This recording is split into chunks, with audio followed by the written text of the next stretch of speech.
नमस्कार दोस्तों, मैं मनमोहन खंडेलवाल, संपादक झज्जर अभी तक। शनिवार को बादरी विधानसभा क्षेत्र की विधायक कुलदीप वत्स ने पत्रकार वार्ता को संबोधित किया। कुलदीप वत्स ने अनिल विज स्वास्थ्य मंत्री पर टिप्पणी करते हुए कहा कि उनके पास कई महकमे हैं, स्वास्थ्य महकमा भी उनके पास है, लेकिन वे शारीरिक व मानसिक रूप से बीमार हैं। उनका मानसिक संतुलन ठीक नहीं है। मुख्यमंत्री मनोहर लाल जी को उनका इलाज कराना चाहिए।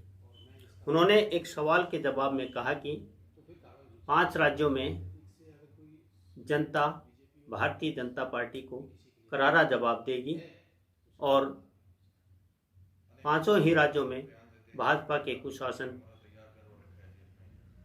का अंत होगा। उन्होंने कहा कि जनता अब जाति धर्म के नाम पर लड़ाने वाली भाजपा को पूरी तरह से समझ चुकी है और सत्ता से बाहर का रास्ता दिखाएगी। कुलदीप वत्स ने इन दिनों बड़े प्रदूषण पर कहा कि सरकार के साथ साथ आम जन को भी अब प्रदूषण से मुक्ति के लिए आगे आना होगा। उन्होंने कहा कि किसान पराली न जलाएं, इसके लिए वो किसानों से खुद भी अपील कर रहे हैं।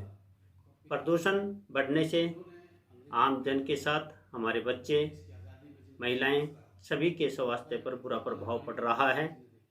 पटाखों से उन्होंने परहेज करने की भी अपील की और कहा कि सफाई व्यवस्था ठीक न होने, सड़कों और गलियों में मिट्टी होने के कारण भी प्रदूषण बढ़ रहा है और इसके लिए सरकार चेते, सफाई व्यवस्था पर ध्यान दे, धुआं न हो, इसलिए पटाखों से भी परहेज करें। उन्होंने कहा कि किसान खास तौर से पराली अपने खेतों में न जलाएं। सरकार को भी किसानों के लिए पराली के समाधान के लिए विशेष प्रबंध करने चाहिए। धन्यवाद। देखिए, जिस प्रकार से जो एलिगेशन लगा है और इसमें पूरा ये जांच का विषय है, इसमें जांच करनी चाहिए। आपने देखा है कि बीजेपी के मुख्यमंत्री हों और भी नेता हों, फोटो खिंचवाने का बड़ा शौक था। अगर दोषी है तो उनको सजा मिलनी चाहिए। इसमें खास बात ये देखी गई है, बीजेपी की ही सांसद ने इनकी जो उनकी ऑर्गेनाइजेशन है, उन्होंने इसको आउट किया है। नहीं, देखिए, मैं वही तो कह रहा हूँ कि जांच का विषय है। पूरी दूध का दूध पानी का पानी होना चाहिए और इसमें सच्चाई तक जाना चाहिए। और अगर वो ऐसे करते हैं तो एक ये बहुत गलत चीज़ है और मैं इसका पुरजोर तरीके से विरोध करता हूँ। तो फिर कार्रवाई होनी चाहिए। ये कोई राजनीतिक से अगर कोई सुमित हो, चाहे बीजेपी हो चाहे कांग्रेस हो, ये किसी के लिए अच्छी चीज़ नहीं। अगर कोई है तो उसके खिलाफ कार्रवाई होनी चाहिए। अनिल विज लगातार बयान देते हैं कि हुड्डा साहब के लिए कमरा तैयार करवा रखा है जेल में। 2 बार रिपीट किया उन्होंने। देखिए, अनिल विज को मैं सीरियस नहीं लेता, क्योंकि उसके पास 2-3 महकमे हैं। हेल्थ डिपार्टमेंट है, वो खुद अपनी बीमार है, वो उसकी मानसिकता बीमार होने है। गृह मंत्री हैं, उसको ये नहीं पता होती कि तेरा एसपी मैं पूछना चाहता हूँ वो बताएगा कि स्टेट में किस किस डिस्ट्रिक्ट में कौन कौन एसपी है। तो उसका मानसिक संतुलन ठीक नहीं है। वो तो पहले बाजरा जी को भी जेल में डाल रहे थे, राहुल जी को भी जेल में डाल रहे थे, आज हुड्डा जी को भी जेल में डाल रहे हैं। हुड्डा जी, मैं आप मीडिया के साथ एक बात बताना चाहता हूँ। हुड्डा जी के दादा, परदादा और पिता, जिन्होंने अंग्रेज़ों के खिलाफ लड़ाई लड़ी, जिन्होंने देश की आज़ादी में जिनका संघर्ष रहा, जो पता नहीं कितनी काले पानी तक की जेलें जिन्हें देखी है, तो हुड्डा साहब जेलों से डरने वाला नहीं है। हुड्डा साहब साफ सभी के नेता है और जो बदले की भावना की जो बातें करते हैं, अनिल विज का इलाज कराना चाहिए। मनोहर लाल जी ने इसका इलाज कराना चाहिए। और जिस प्रकार की बयानबाजी करता है, बयानों में सुर्खियों में आने के लिए अखबारों में इसलिए करता है, कोई उसमें कोई ताकत तो लगाई जो आपने। जिस तरह अब प्रदेश अध्यक्ष बदला है बीजेपी ने, चर्चाएं ये हैं कि अब फिर जाट और नॉन जाट का चुनाव बनाने की कोशिश की जा रही है। देखिए, ऐसा है, ये तो लोगों की सोच है, जो जिनकी मानसिकता गलत है, वो पता नहीं क्या बना रहे हैं। और जहाँ तक प्रदेश अध्यक्ष बदलने का, वो इनकी पार्टी का अंदरूनी मामला है, किसको बनाए किसको हटाए हमारा उससे कोई लेना देना नहीं। और उनका जवाब ये दे, पर ये प्रदेश की जनता है, ये सब जान चुकी कि ये जातिगत जो बातें करते थे, कहीं इनका काम क्या है, इनको लोग इसीलिए तो कहते हैं ये तो भाई को भाई से लड़ाने वाली बात है, कहीं जाति के नाम से, कहीं धर्म के नाम से, कहीं किसी के नाम से। पर हरियाणा की जनता और देश की जनता जान चुकी है, वो इन बातों में आने वाली। प्रदेश अध्यक्ष को जैसे हटाया और कुछ नेताओं का ऐसी इस तरह की ये सुनने में आया कि हरियाणा के मुख्यमंत्री का कांटा सा निकल गया। मैंने एक चीज़ कहा, पता नहीं किसका मुख्यमंत्री का कांटा निकला, धनखड़ साहब का कांटा निकला, उनकी अंदरूनी बात है, इनकी खुद की बातें हैं, हम इनके बारे में क्या बता सकते हैं कि भाई किसका कांटा क्या निकला। पर मैं आज आपको बता रहा हूँ, ये जो हरियाणा की जनता है ना, ये मुख्यमंत्री का भी कांटा निकाल देगी और इनका सबका निकाल देगी। हरियाणा की जनता जो आज किसान, मजदूर, मिडिल मैन, प्रत्येक व्यक्ति आज परेशान है, तो हरियाणा की जनता अच्छे अच्छे कांटा निकाल देगी। बादली विधानसभा क्षेत्र में आपके प्रतिद्वंदी दिख रहे हैं, उस पर बादली की राजनीति पर कितना प्रभाव पड़ेगा इससे?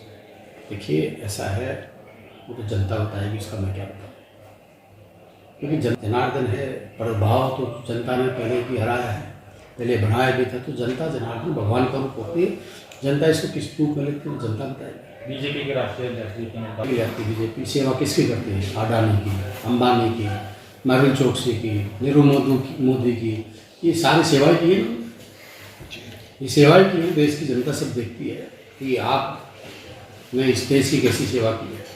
इस देश को लूटने का काम अगर किसी ने किया तो बीजेपी के नेता ने किया है। क्यों नहीं बोलते मोदी जी अडानी के बारे में, क्यों नहीं बोलते अंबानी के बारे में? कहाँ गया मेहुल चोकसी, कहाँ गया वो अपना नीरव मोदी, कहाँ गया वो विजय माल्या, किसने बताया वो जिनके राज्यसभा सांसद नहीं बनाया, कहाँ गए वो? जितने लुटेरे, इतने जो देश को लूट के भागते, किसने भगाए? 5 जो चुनाव है, लोगों का जो मूड है, आज देश का ही मूड बता देता हूँ। राजस्थान, मध्य प्रदेश, छत्तीसगढ़, तेलंगाना और मिजोरम कांग्रेस की गवर्नमेंट बने और लोगों ने एक मन बना लिया कि जो बीजेपी का एक कुशासन, चाहे वो मिडिल मैन है, मजदूर है, किसान है, युवा है, हर वर्ग को इन्होंने मारने का काम किया। तो लोगों ने मन बना लिया कि बीजेपी अब जारी है और कांग्रेस में लोगों ने आस्था जताई, कांग्रेस आ गई। बीजेपी के नेताओं को एक बात कहना चाहते हैं, आपने संगठन बना लिया, आपने पन्ना प्रमुख बना लिए, लोगों ने आपके पन्ने पाड़े नहीं पाड़े, हिमाचल में पाड़े, कर्नाटक में पाड़े, आप छत्तीसगढ़ में फिर पाड़ रहे हैं, कर्नाटका में सॉरी मध्य प्रदेश में आपके पन्ने पाड़ रहे हैं, राजस्थान में पन्ने पाड़ रहे हैं, तेलंगाना में आपकी क्या हालत होगी देखो आप। तो ये कहने के लिए बीजेपी के नेता क्या कहें, उनको तो हम क्या जवाब दें, पर ये देश की जनता जवाब देगी। बिहार में तुम्हारे MP बिहार में इन्हें पता है ना, राजस्थान हो कहीं हो, इनकी हालत बुरी होने वाली है। ठीक है, प्रत्येक व्यक्ति को जिम्मेवार ठहराता हूँ।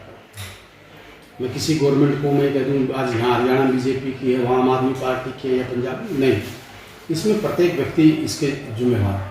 हम सब ने, मैं सबसे हाथ जोड़ के अपील करता हूँ, विनती करता हूँ कि हम सब ने जिम्मेवारी लेनी पड़ेगी। आज पराली जल रही है, पराली के साथ साथ पंजाब से कितना बुरा हालत है, जनरेटर्स, पटाखे आप देखिए, आप चलो दिवाली होली की भी देखी जाए, अब करवा चौथ का त्यौहार था, मैं खुद देख रहा था, इतने भयंकर तरीके से पटाखे।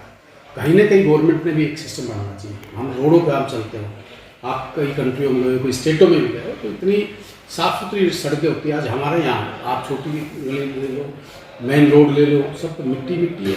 तो कहीं ना कहीं इसकी जिम्मेवारी गवर्नमेंट की तो बनती है, पर एक आम व्यक्ति ने भी इसमें सोच समझ के ये फैसला लेना चाहिए कि भाई हम अपना भविष्य, अपने बच्चों का भविष्य बचाने का पूरे किस तरह देखते हैं? छोटा सा राज्य है, फिर भी सरकारें ना तो आम आदमी पार्टी और ना हरियाणा सरकार, इसमें कोई भी काम नहीं कर पाती। देखिए, जब तक कोई ठोस कदम नहीं उठाएंगे, ठोस फैसले नहीं लेंगे, क्योंकि फैसले ठोस लेने पड़ते हैं, बहर बगैर प्रीत नहीं है। ये आप ठोस फैसले लें, चाहे वो किसान की बात है, किसान की पराली की बात है, तो उनके लिए कोई ना कोई ऐसी सुविधा दें या ऐसी स्कीम दें जिससे किसान पराली जलानी बंद करे। किसान को मैं भी कहता हूँ, मैं अपील करता हूँ कि अपने छोटे लोग के लिए जो किसान पराली जलाते हैं, जलानी बंद करें, क्योंकि आज किसान, मैं मानता हूँ किसान की लागत पूरी नहीं होती, पर आज देखिए आज कैंसर जैसी बीमारी आ रही है, हार्ट जैसी बीमारी आ रही है, तो क्यों आ रही है? ये सबसे ज़्यादा हम पेस्टिसाइड का इस्तेमाल करते हैं, जहर का इस्तेमाल करते हैं, खाद का जहर इस्तेमाल करते हैं। तो लोगों ने सोचना पड़ेगा, इसके लिए समझना पड़ेगा।